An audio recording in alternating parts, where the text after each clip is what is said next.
नमस्ते मित्रों, आप सभी का पुस्तक पिता अकेडमी पे स्वागत है। आप बोर्ड पे लिखे हुए वर्ड से ही समझ गए होंगे कि हम वीडियो किस टॉपिक में बनाने जा रहे हैं। खैर, आपको बताने की जरूरत नहीं होती क्योंकि सबका पढ़ने का तरीका अलग अलग होता है। तो एक जो कॉमन टेक्निक होती है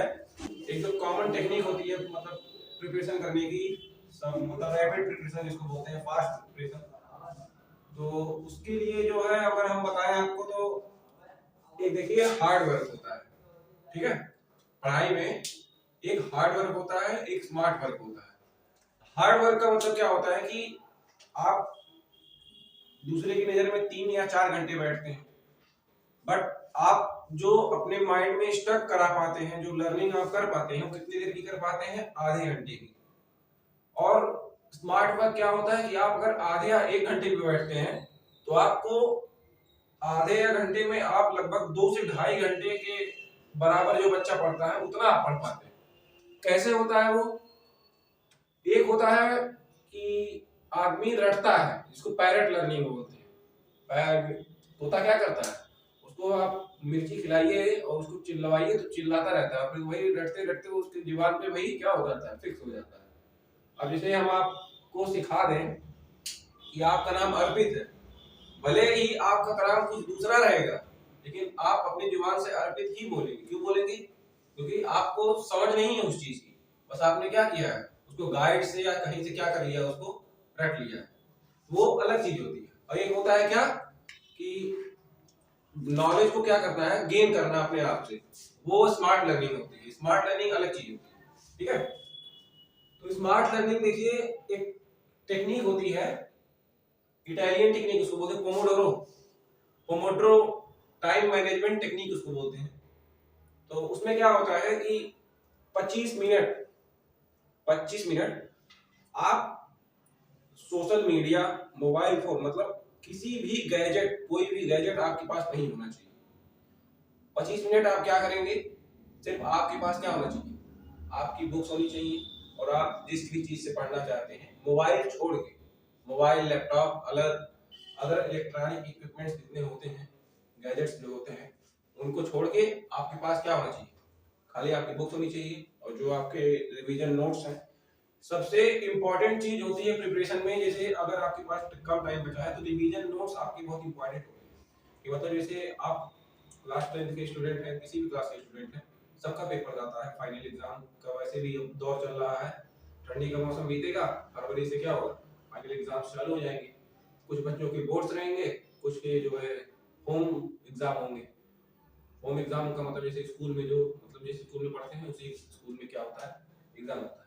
तो सबकी अलग अलग अपनी टेक्निक होती है पढ़ने की। कोई जो पहला जो डिटेल्ड नोट्स होता है उसी से पढ़ते हैं। कुछ बच्चे क्या करते हैं कि चैप्टर खत्म होने के बाद उसको एक समरी के वे में क्या करते हैं, जो इसके इंपॉर्टेंट पॉइंट्स होते हैं उसको क्या करते हैं, वो एक नोट्स बना लेते हैं। हो सकता है 2 से 3 पेज का वो ज्यादा से ज्यादा नोट्स बनता है, जो है वो जो है आप बना सकते हैं। ठीक है, अब टीचर क्या होता है कि आप 10th के बाद जब निकलते हैं तो टीचर को कंटेंट नहीं चाहिए होता है कि आप कॉपी सिर्फ बनाइए तो आप लिखते ही चले जाइए। आप स्मार्ट नोट्स भी बना सकते हैं, जैसे स्पाइरल बाइंडिंग की कॉपी जो आती है उसमें आप स्मार्ट नोट्स बना के भी आप उसको, जैसे कि उसको आप नोटबुक भी बना सकते हैं। उसको ऐसी बात नहीं होती कोई। वैसे हम लोग जब करते थे तो एक चैप्टर खत्म होने के बाद मतलब उसका एक डिटेल नोट्स रहता था, फिर 3 या 4 पेज छोड़ के अलग दूसरा चैप्टर चालू कर देते थे। तो उस 3 या 4 पेज में क्या होता था, एग्जाम टाइम में क्या करते थे, उसमें जो है रिवीजन नोट्स बनाया करते थे। उसका मतलब इंपॉर्टेंट पॉइंट्स आपको क्या करना है, उसमें से निकाल के हाईलाइट करके बुक से वहां पे लिख लेना है। ठीक है, उससे याद करने के, अब जैसे कोई भी चीज आप पढ़ते हो उसको मेमोराइज करने का सबसे अच्छा तरीका है कि एक परफेक्ट टाइम ऑफ इंटरवल जो होता है, इंटरवल ऑफ टाइम होता है, उस पे आपको क्या करना रहता है, रिवीजन करना पड़ता है उसको। ठीक है, जैसे आप कुछ भी पढ़े तो आप, जैसे आपने कोई चीज 3 घंटे पढ़ी तो 3 घंटे पढ़ने के बाद आपको 1 या 2 दिन बाद उसको फिर आप रिवाइज कीजिए, फिर छोड़ दीजिए, कुछ नया पढ़िए, फिर उसको कुछ दिन बाद जो है फिर उसको रिवाइज करते रहिए। मतलब आप अपना आगे पढ़ते रहिए, बट पिछला जो है ये मत सोच के छोड़ दीजिए कि उसको लास्ट में करेंगे जब एग्जाम आ जाएगा। नहीं, टाइम निकाल के उसको बीच में क्या कीजिए, दोहराते रहिए। ठीक है, उससे क्या होगा कि आप जब एग्जाम देने जाएंगे या एग्जाम से पहले जब तैयारी करेंगे तो तैयारी करते समय आपके दिमाग में अपने आप वो चीजें क्या होती हैं, सबकॉन्शियस माइंड में आपके बैठ जाती हैं, ठीक है। जैसे क्या होता है सबकॉन्शियस माइंड में क्या आते हैं, जब सोते हैं तो सपने आते हैं, ठीक है। तो ड्रीम्स क्यों आते हैं, हमने जो आज तक जितनी जिंदगी अपनी जी है उसको हम क्या करते हैं, सपनों में देखते हैं। कभी कभी आदमी को लगता है ना कि हमने कुछ ये चीज कहीं देखी है और पता लगता है कि वो हमारे सपने में आ गई है, ठीक है। तो क्यों होता है, क्योंकि क्या होता है कि वो हमारे सबकॉन्शियस माइंड में क्या होता है जाके स्टोर हो जाता है। तो वैसे ही जब आप अपनी किसी चीजों को इस सबकॉन्शियस माइंड में, जिसको अवचेतन मन बोलते हैं, अवचेतन मन में क्या होता है, जब उसको आप स्टोर कर लेंगे, समाहित कर लेंगे, तो उससे क्या होगा कि आपको वो चीज कभी भूलेगी नहीं, वो एक परमानेंट मेमोरी होती है, ठीक है। परमानेंट क्या होती है, मेमोरी होती है। तो देखिए सबसे अच्छा तरीका होता है, सबसे इस प्रिपरेशन में क्या होता है, स्मार्ट लर्निंग। सबका अलग अलग वे होता है स्मार्ट लर्निंग करने का। दूसरा होता है रिवीजन नोट्स, रिवीजन नोट्स, और खासकर 10th और 12th के लिए एनसीईआरटी मस्ट, एनसीईआरटी क्या होती है, मस्ट होती है, ठीक है। एनसीईआरटी आपके लिए सबसे ज्यादा जरूरी होती है। और एनसीईआरटी किस में जरूरी होती है, एनसीईआरटी जो है केमिस्ट्री में, मैथ्स के स्टूडेंट हैं तो मैथ्स में, फिजिक्स में एनसीईआरटी के क्वेश्चंस, ठीक है। एनसीईआरटी के क्वेश्चन जो एग्जांपल प्रॉब्लम होते हैं और थ्योरी में जो एक्सरसाइज में प्रॉब्लम होती है, इन टेस्ट क्वेश्चन होता है प्लस एग्जांपल के क्वेश्चन, और सबसे महत्वपूर्ण चीज, सबसे इंपॉर्टेंट बुक अगर मानी जाए एनसीईआरटी की तो बायोलॉजी। जो सीबीएसई मतलब फाउंडेशन है, सीबीएसई संस्था है, उसने एनसीईआरटी जो बायोलॉजी की बनाई है, वो क्लास 11 और 12 की सबसे बेहतरीन बायोलॉजी जो है क्या है, वो एनसीईआरटी की है, ठीक है।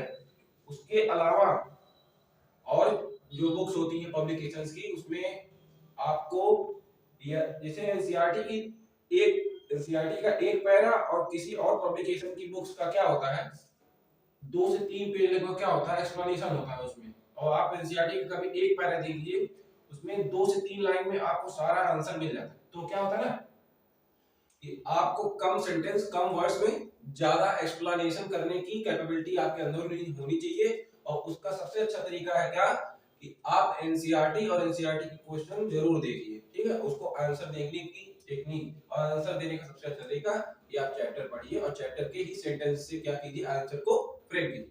उससे क्या होगा, कम वर्ड्स में ज्यादा एक्सप्लेनेशन होगा और लिखने में आपका टाइम भी बचेगा, ठीक है। वे देखिए एग्जाम प्रिपरेशन करने में कई पहलू होते हैं। 1 साल का आपके पास समय होता है। कुछ लोग होते हैं जो साल भर पढ़ते हैं, लास्ट में उनको कोई दिक्कत नहीं होती। कुछ होते हैं साल भर नहीं पढ़ते, एग्जाम की एक रात पहले उनको सब कुछ चाहिए होता है, ठीक है। तो अब उतना बड़ा सागर जो है एक छोटे से गागर में थोड़ी आ सकता है, ठीक है। गागर मतलब गगरी, गगरी में क्या होता है, गगरी में उतना बड़ा मतलब समुद्र है। समुद्र क्या मतलब, जैसे कि साल भर आपने कुछ नहीं पढ़ा और आप चाहते हैं कि एक दिन में आप पूरा सिलेबस क्या करें, कवर कर लें, हो सकता है, नहीं हो सकता, ठीक है। और सबसे अच्छा तरीका होता है पढ़ने का कि आपके पास अगर कम से कम टाइम बचा है पढ़ने का, जैसे एग्जाम है, आपको 1 महीना बचा है, 2 महीना बचा है, 3 महीना बचा है, तो कम से कम टाइम होता है। जैसे 3 महीना कह सकते हैं मिनिमम कम टाइम होता है, मैक्सिमम कम टाइम जो बचता है एग्जाम के लिए 3 महीना होता है। तो उसका सबसे अच्छा तरीका है कि आप जो सीबीएसई सिलेबस आपको देती है, एग्जाम का मतलब वेटेज, चैप्टर का जो वेटेज देती है, उसको आप सबसे पहले ऑब्जर्व कीजिए कि किस चैप्टर का सबसे ज्यादा वेटेज क्या कहाँ पे होता है। आप उस चैप्टर को सबसे पहले और सबसे डीपली कवर कीजिए, ठीक है, सबसे डीपली कवर कीजिए। फिर जो मिनिमम वेटेज वाले टॉपिक होते हैं, मिनिमम वेटेज वाले टॉपिक या चैप्टर जो होते हैं, उसमें क्या होता है कि उसमें ज्यादातर क्वेश्चंस क्या होते हैं, फिक्स होते हैं।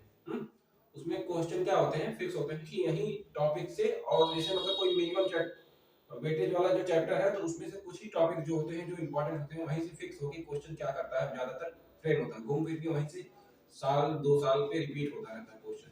तो आप वो भी कर सकते हैं।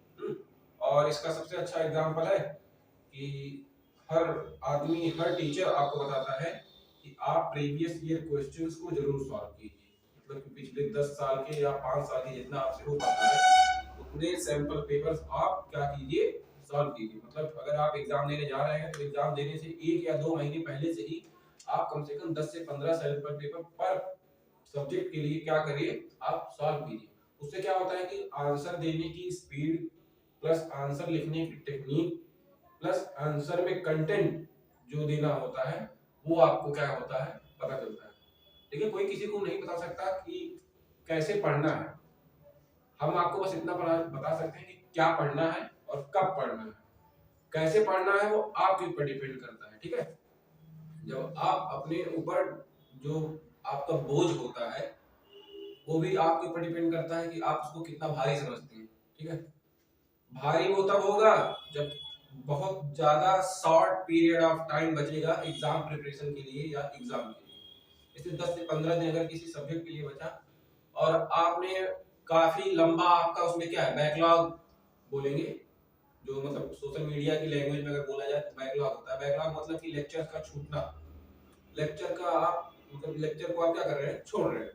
तो आप 10 से 15 दिन के टाइम में उसको कवर नहीं कर सकते। अगर आपका बहुत लंबा बैकलॉग है तो उसके लिए आपको मतलब अगर सीधी लैंग्वेज में बोला जाए आपको अपनी औकात से ज्यादा प्रिपरेशन करनी पड़ेगी, तब आप हो सके तो उस टारगेट को टच कर पाए या उसके आसपास पहुंच पाए। लेकिन आप उसका अगर टारगेट को पार करना चाहते हैं तो उसके लिए आपको ज्यादा से ज्यादा टाइम आपको क्या करना है, बचा के रखना पड़ेगा, ठीक है। तो और तीसरी सबसे बड़ी चीज होती है, ये वर्ड मतलब सबके जहन में नहीं आता, अवेयरनेस अबाउट एग्जाम, ठीक है।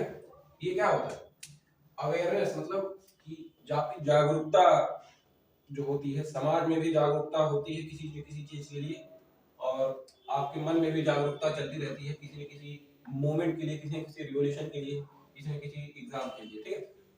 तो जागरूकता होनी सबसे जरूरी चीज है। जागरूकता क्यों चाहिए होती है, क्योंकि कहा है कि हम बहुत ज्यादा रिलैक्स हो जाते हैं किसी भी चीज के लिए कि अरे अभी बहुत टाइम है, प्रिपरेशन करते रहेंगे, कोई दिक्कत नहीं, 1 महीना बचेगा तब करेंगे। 1 महीना आता है, अरे 1 महीने का टाइम है, 15 दिन बचेगा तब कर लेंगे। तो ऐसे से क्या होता है, टाइम बीतता चला जाता है। कहावत कही गई है ना, काल करे सो आज कर, आज करे सो अब, ठीक है। पल में परलय होएगी, बहुरी करेगा कब, ठीक है। मतलब कि आपको जो काम आपको बताया जाए या आपको लगे कि ये करना है तो आप उसको तुरंत फॉलो कीजिए। उसका नियम जो होता है आप उसको क्या कीजिए, फॉलो कीजिए।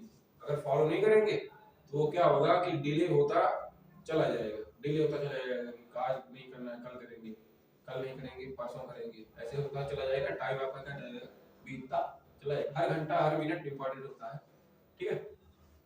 तो अगर आपको समझ में आया हो तो बहुत अच्छी बात है। इसके अलावा हम आपको बहुत ज्यादा कुछ तो नहीं बता सकते।